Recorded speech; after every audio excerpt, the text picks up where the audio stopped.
بسم اللہ الرحمن الرحیم بسم اللہ الرحمن الرحیم۔ السلام علیکم ورحمۃ اللہ وبرکاتہ۔ آج الفوز الکبیر فی اصول التفسیر کا سبق نمبر 13 ہے اور اس سبق کے اندر ہم شرک کا بیان پڑھیں گے۔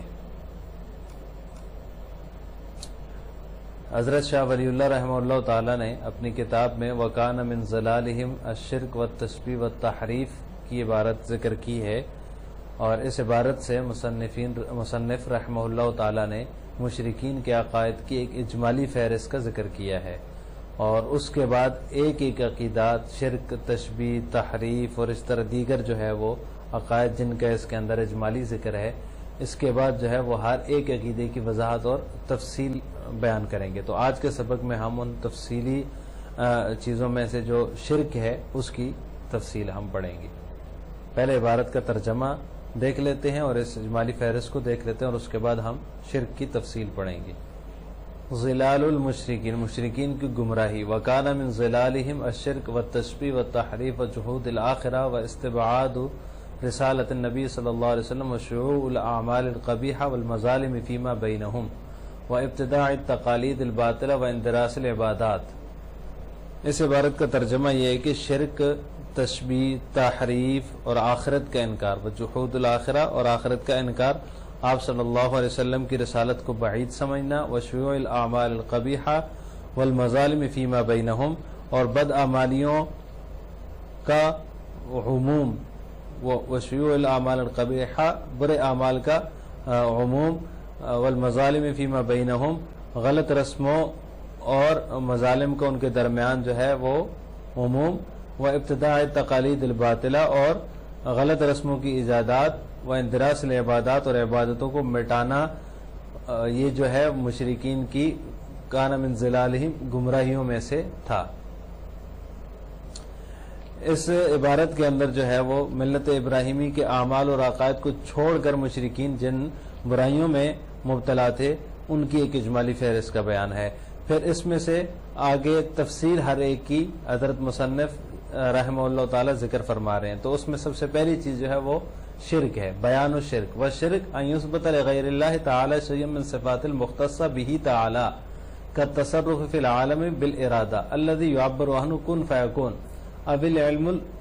الذاتی غیر المکتسب بالحواس ودلیل العقل والمنام والالہام ونحو ذلك، اب الایجاد لشفاء المریض، اب اللعن علی شخص والسخط علیہ حتی یقدر علیہ الرزق او یمرض او یشقى بسبب ذلك السخط، اب الرحمت لشخص حتی یبسط له الرزق ویصح بدنه ویسعد بسبب هذه الرحمہ۔ اس عبارت کا ترجمہ یہ ہے کہ شرک یہ ہے کہ کوئی شخص اللہ تبارک و تعالیٰ کے علاوہ کے لیے اللہ کی ان صفات میں سے المختصۃ بہ تعالی جو اس کے ساتھ خاص ہیں کوئی صفت ثابت کرے، یثبتا کوئی صفت ثابت کرے، جیسا کہ کا تصرف فی العالم بالارادہ کائنات میں اس کے ارادے کے ذریعے تصرف کرنا، الذی یعبر عنہ بکن فیکون جس کی تعبیر کن فیکون سے کی جاتی ہے، یا علم ذاتی جو حواس سے عقل کی رہنمائی، خواب، الہام وغیرہ کے ذریعے تحصیل کے بغیر ہوتا ہے، اب الایجاد لشفاء المریض یا بیمار کو شفا دینا، اب اللعن علی شخص یا کسی شخص پر لعنت کرنا، والسخط علیہ حتی یقدر علیہ الرزق اور اس پر سخت غضبناک ہونا یہاں تک کہ اس کی روزی تنگ کر دے، او یمرض او یشقى بسبب ذلك السخط یا بیماری میں مبتلا کر دیا جائے، یا بدبخت اور محروم، یشقى بدبخت اور محروم کر دیا جائے اس ناراضگی کی وجہ سے، اب الرحمت لشخص حتی یبسط له الرزق یا کسی پر مہربان ہونا یہاں تک کہ اس کے لیے رزق کی وسعت پیدا کر دی جائے، ویصح بدنہ اور اس کے بدن کو صحت مند، وَيَسْعَدَ بِسَبَبِ هَذِهِ الرَّحْمَةِ اور اس رحمت کی وجہ سے اس کو سعادت مند بنا دیا جائے۔ یہاں مصنف رحمہ اللہ تعالی نے شرک کی تعریف کرتے ہوئے ایک جو ہے وہ تصرف بالارادہ کا ذکر کیا ہے، تو تو اس کی وضاحت سمجھ لینی چاہیے کہ ارادے سے مراد اللہ تعالیٰ کی وہ مشیت اور چاہت ہے جو اشیاء کے وجود کے لیے علت بنتی ہے۔ قرآن کریم میں اس کا تذکرہ کن فیکون سے ہوا ہے، جیسے کہ اللہ تعالیٰ کا فرمان ہے انما امرہ اذا اراد شیئا ان یقول لہ کن فیکون، جب وہ کسی چیز کا ارادہ فرماتا ہے تو یہ کہتا ہے کن کہتا ہے، فیکون تو وہ چیز وجود میں آ جاتی ہے۔ اسی طرح اذا قضى امرا فانما یقول لہ کن فیکون، تو کن فیکون کا ذکر قرآن کریم کے اندر ہوا ہے۔ تو ارادے سے مراد اللہ تعالیٰ کی مشیت اور چاہت ہے جو اشیاء کے وجود کے لیے علت ہوتی ہے۔ لیکن یہ بھی یاد رکھنا چاہیے کہ کن کہنے کا یہ مطلب نہیں ہے کہ اللہ جل شانہ کی جو ذات ہے وہ اشیاء کی تخلیق اور ایجاد میں ان حروف کی محتاج ہے، کہ اللہ تعالیٰ ان حروف کا محتاج نہیں ہے، بلکہ مقصد کن فیکون کا یہ ہے کہ محض صورت تخلیق اور تکوین کا بیان ہے کہ اتنی جلدی وہ جب اللہ تعالیٰ ارادہ فرماتے ہیں تو اتنی جلدی وہ چیز وجود میں آ جاتی ہے، اور اس کو تعبیر جو ہے وہ کن فیکون سے کر دیا۔ اور اس میں انسان کو سمجھانا مقصود ہے کہ قادر مطلق کی طرف سے ارادہ ہوتے ہی وہ شے مراد جو ہے جس کا ارادہ کیا گیا ہے وہ صفحہ ہستی پر موجود ہوتی ہے۔ گویا کہ انسان کی محدود عقل جو ہے اس کو سمجھانے کے لیے یہ ایک تمثیلی طریقہ اختیار کیا گیا ہے، ورنہ اللہ تعالیٰ کی ذات کو ان الفاظ کی بھی ضرورت نہیں ہے۔ اس کا یہ مطلب نہیں کہ اللہ تعالیٰ کی ذات جو ہے وہ کن کا سہارا لیتا ہے، یہ تو ایک تمثیلی طریقہ ہے انسان کو سمجھانے کا۔ وَالشِّرْكُ أَن يَثْبُتَ لِغَيْرِ اللَّهِ تَعَالَى، شرک یہ ہے کہ غیر اللہ کے لیے اللہ تعالیٰ کی صفات مختصہ کو ثابت کرنا، اور ان صفات مختصہ میں سے ایک تصرف العالم بالارادہ ہے یا علم ذاتی ہے۔ اسی طرح جو ہے کسی مریض کو شفا دینا یا کسی کو اوپر لعنت کرنا، اس کو رحمت سے دور کرنا، اس کے اوپر ناراضگی کرنا یہاں تک کہ اس کا رزق تنگ ہو جائے، مریض کو شفا مل جائے، کسی بدبخت آدمی سے جو ہے وہ ناراضگی یا کسی شخص کے اوپر رحمت نازل کرنا یہاں تک کہ اس کا رزق جو ہے وہ کشادہ ہو جائے۔ اس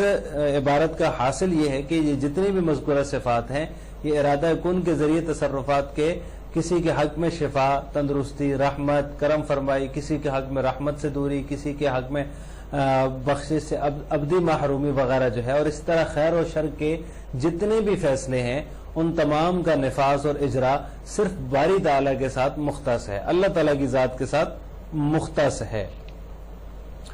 لہذا ان صفات میں سے کسی ایک صفت کو بھی غیر اللہ کے حق میں تسلیم کرنا یہ شرک